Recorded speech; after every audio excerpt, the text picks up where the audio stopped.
I'm Richard and welcome to Zappy Productions. Today we'll be talking about the X2D. I've used it for 30 photo shoots. You can see some of the photos here. In fact, most of this video will be photos, and the reason is because I shot quite a lot and I enjoy it, and I'm going to share with you my experience of utilizing it for 3 months. Now this video is very simple. I'll split into what I like, what I dislike, and what could be improved. Now you have seen so far, I've shot in almost all conditions: indoors, outdoors, under the rain, in the desert, in the beach, nighttime, daytime, with flash, without flash. All kind of permutations with this camera here. So what do I like about the system here? Firstly, well, the image quality of the Hasselblad system is fantastic. The lenses here, 45, 65, 90, 3.2, the older ones. The newer one, 55 and 38. All of them produce great image quality. I'll do more in-depth videos in the image quality of the lenses in the future, but overall, coupled with the Hasselblad sensor and also the IBs, fantastic image quality itself. Image quality is something that only the photographer can admire because everybody else will just see the outcome. Most people can't tell what outcome it is, but as a photographer, you will really enjoy utilizing the system and the outcome of the system itself. Now, I talked about IBs just now, and why IBs is so important is because for a 100 megapixel camera, if you don't have IBs, most likely you're going to get a very soft and blurred photo. So the Hasselblad has IBs and it works very well, especially with the new lenses. 110, 115, as you can see some night shots here, you can achieve it. 115, you can achieve it with the Hasselblad system. And that's a big deal, you know. Before the X2D, I would never buy the Hasselblad purely because it just gets relegated to only studio or bright outdoors. With the IBs, you have a lot more creativity. Next is the leaf shutter. I mean the X system. The X2D, well, leaf shutter is not really the X2D thing, but the Hasselblad leaf shutter allows you to have more creative freedom. You can use flash in scenarios that you otherwise can't use flash. Just to note that there are some limitations. I mean, syncing above 1200 just don't work with like Godox. Also don't work with some flashes like the Profoto A2. But on general, if your flash is fast enough, it's modern, and you're using something like the Chrome, the Profoto, you will enjoy it. If you're using the Godox, you will have some issues with Hasselblad. You just don't get the full flash sync. For me, I use the Chrome 1. So just a note, leaf shutter, well, it gives you creative freedom. As you can see some of the shots here, flash during daytime, bright sunlight, overcome it with leaf shutter itself. And one more thing, next one, is that the handling. I love the handling of this camera itself. It is not very light, but it is compact, yet the grip is just fantastic. I feel very secure holding this camera itself. More secure than some other brands, right? And then add on with the leather, it gives a nice rubber, I would say, as friction texture. And I really enjoy using this camera in this configuration here. The newer V lenses are really light. The older ones like this 65 is really heavy. I mean, the older lenses are like, I don't know, 20-30% heavier than the newer ones. So if you are using the X2D with the newer lenses, you will definitely enjoy the lightweightness of the new lenses, coupled with this body. Very nice image quality in a small and relatively light package for what it gives. The last thing I really like about the camera is the internal storage. In fact, it's not really so much of internal storage, it's the ability to transfer photo out of this camera without using the external drive. What I mean by that is that a lot of the cameras out there have a terrible USB interface. Try to transfer photos through it, freaking slow, and many restrictions, especially on the MacBook. The Hasselblad mounts just like a hard disk drive on your laptop itself or on your computer. So you just plug it in, it detects like a drive, seamless, and it is fast. 600, 700 megabytes per second transfer allows you to transfer your entire photo sets within seconds or at most a minute. Other brands, well, you have to take it out of the camera, put in the card reader to read it. It's quite a hassle. I have not found a brand that has a USB connection that is fast and not troublesome, especially for MacBooks. Macs just have a weird-ass way of reading photos. Now, these are all the things I like about the system. So what do I not like about the system, right? Well, autofocus is just not as accurate, not as fast, and the autofocus box is a little bit big. Does it affect my photos? Well, from what you see, it doesn't look like it affects me, but it does restrict my freedom of doing certain shots. Certain shots just cannot be pre-pose or pre-autofocus. So yeah, just a note. And also, there is a slightly higher tendency to miss important shots, such as, if the subject is posing in certain ways, you just cannot see the autofocus that clearly, or punch in to check the focus. You take the shot and you found that it is soft, but the shots were so nice. There's a higher tendency it appears on the Hasselblad system itself. I don't think it's the lenses, I think it's more of the camera. It feels like the first generation of GFX, just faster. And the first generation of GFX is slower. Now, there's a caveat to that. If you use the newer lenses, the V1s, it does autofocus significantly faster. Accuracy is still the same. It doesn't give you more accuracy than the older lenses, but it is significantly faster and quieter. So that's something to note. Now, the autofocus is one thing, the accuracy and stuff. The next thing is also how you move the autofocus point. Still something I dislike. You have to use either tap, tap, tap, tap, tap, one way. Second way, use with the EVF and move it like a touchpad. Now, use the EVF and you move it like a touchpad is okay. It works out pretty well. I got pretty good in it. But trying to tap just stinks. It is terrible. And coupled with this problem, if you are shooting landscape and you flip the screen out, you found that you get blocked here, right? You cannot see the top of the screen because of the EVF. You can't pull the screen out, by the way, for the X2D. And not only that, you can't tap it either, because if your hand goes near, the EVF sensor kicks in and it disables your screen. I mean, you can go in and say only LCD, but that's problematic. There's no good way to do it. There's no way to program your buttons to do it either. You can't disable the EVF very easily without touching the menu and going inside. Now, speaking of configuration of buttons, just now I talked about, the configuration of buttons are very limited. Most of the buttons, should I say, there's only like 1, 2, I think 3 buttons or 4 buttons. Very little buttons on this thing that can be configured. So you don't even get much choice to configure buttons. I mean, some mid-level camera has more buttons to configure. This camera has very little buttons to configure. And not only that, what can you configure in the button is also limited. You can't do things like disable exposure preview. You can't do things like switching to your EVF or locking to EVF only. No such things. That's quite limited, the menu. So the configuration and the number of buttons is just little. And just now I said about touching the menu. Well, the menu is okay, but the problem is the touchscreen.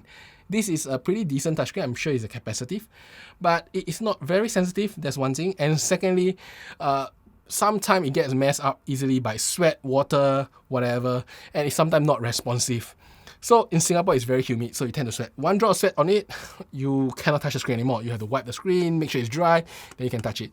If your hand tends to sweat a lot, you touch it, it may not work at times either. And then, not only that, even if you touch it, it's just not as sensitive as, say, your iPhone. So sometimes you touch the wrong point, sometimes you don't touch the icon. Yeah, well, the touchscreen implementation could be improved significantly. I mean, the menu is fine. It's very intuitive. It's just the touch experience, not great. If trying to flick the thing, it's just a problem of its own, right? And then the last problem I face is the software. When you are taking a photo, sometimes when you zoom in, so after you take a photo, you have a preview that comes out. You zoom in by pressing here, you zoom in. Sometimes it loads really long. Sometimes it is really fast. I'm not sure. Something wrong with the software, something lagging inside the camera itself. I'm not too sure. What's the cause of that problem? Why is there occasional lags? And this really detracts from the entire experience. Now, you'll be wondering, why am I shooting with preview and checking my photo with every shot? It's because this is a medium format camera. Its autofocus is not very fast. I just do not want to waste the subject's time. Every shot I check allows me to firstly not take so many shots, because I don't need all the safety shots, which actually cost more time, waste a lot of space, and may not even get accurate shots because you don't check it, right? And next, also for the model, they feel more assured that every shot seems to count. They can't tell that you are previewing the shot, they can't tell that you're zooming in to check sharpness, but at least they know that every shot seems to count, and that's important for them. Feel the confidence, right? So, if you ask me what can be improved in this camera, I think the software itself, the ability to program the buttons in more ways, that's one thing. Allow you to program all the 4 buttons behind, because there's some buttons here that I don't use, like the circle button. I mean, I don't press it that often. Maybe more overlays, more functional overlays, highlight enabled during live view, maybe, you know. And then maybe generally more responsiveness. I mean, better programming of the touchscreen to the interface, more responsiveness, less lag at times, especially when previewing photos. Some of these minor improvements could make this camera a whole lot better. I mean, this camera is still better than the first generation of GFX camera, but compared to the current generation, which is just the X processor 3, that camera is faster and more responsive than this one. That's how I feel. Now, is there any more flaws? There's something about battery life. It's not very long. Lasts me maybe 2.5 shoots to 3 shoots. Every shoot seems to wear 30 to 40% battery for me, and I take like 100 shots in 40 minutes. So that's something to know. So if you are the type that take a lot of shots, or you tend to use it very long, do buy spare batteries. There was also once that the USB-C charging failed to work. I do not know why. Maybe it's overheated. The camera was very warm then. So that's something to note. Because this camera doesn't come with a charger, if it stops charging USB-C, you are kind of dead in the water. Something to note again. Other than that, very nice overall. And if you go to Taobao, you can buy very nice accessories for it too. Like me, I have a half case so that don't scratch my bottom of my camera all the time, right? I really enjoyed using the Hasselblad camera. With the leaf shutter, image quality, it gives me a lot of freedom in the way I shoot my photos, I compose, I edit. Yes, the autofocus is not as good. You lose some autofocus for image quality and leaf shutter. Compared to the GFX, I feel this gain is more significant. Because in the GFX system, I just feel that I get better image quality. That's about it. I mean, you have seen some of my GFX photos and GFX videos. Better image quality alone just don't make me tempted enough to constantly use the camera compared to full frames these days. I have a lot of full frame cameras you have seen in my channel. I use them very often. But since I got this X2D, I have not touched my cameras there. The ability to shoot flash in any shutter speed really helps. And not only that, there's actually something that I learned also from using this camera is the indirect benefits. You can set your shutter speed at 1/300, 1/400 and ramp it up to 1/800, and the exposure in terms of the flash is still about the same. Because the shutter speed don't really affect the power of the flash significantly until you go past 1/1000. Then it's about latency, and I won't go in depth into it in this video. But below 1000, if you're using anything but Godox, it's fine. Godox is a little bit tricky. They have some latency that results in loss of power above 1/800 significantly. You can see it. And above 1/1000, it just becomes quite unusable if you ask me. Even the AD300 is weaker than a 100 watt Elinchrom flash when shot over 1/1000. I mean, in terms of exposure in the camera itself, because of some latency and lag. Now, my final summary. First off, I would say that this system is expensive. So if you are not well financially, I don't recommend this system at all. There are alternatives that get the job done. But if you can afford it, should you buy it? Most importantly, I have to ask yourself this very important question. Do you care about image quality that much? And do you care about flash photography that much? I would say that much. Because if you just care about image quality, well, most full frames are pretty good. And, alternatively, a GFX 100S or a second-hand GFX 100 could get the job done too. Image quality, easy to obtain these days at a lower price. Now, the next thing is also, do you care about flash that much? Because if you care about flash that much, yeah, great system. But if not, high-speed sync can save you. Yes, you may not be able to overpower the sun with an AD300, but most of us don't need to overpower the sun. If you shoot flash very often, yes, this is a fantastic system. But if you shoot flash occasionally, high-speed sync can save your day most of the time, and you should stick with it because it saves you tons of money and, tons of pain. I'll say tons of pain because you get better autofocus system. Overall, I think this is for a very niche crowd. A crowd that values absolute image quality and leaf shutter. If you don't value both of them together, don't get it. But if you value both of them together, try it out. Consider it before ever committing to it. Now, there are these lenses here. I just want to talk about the lenses before we end this video.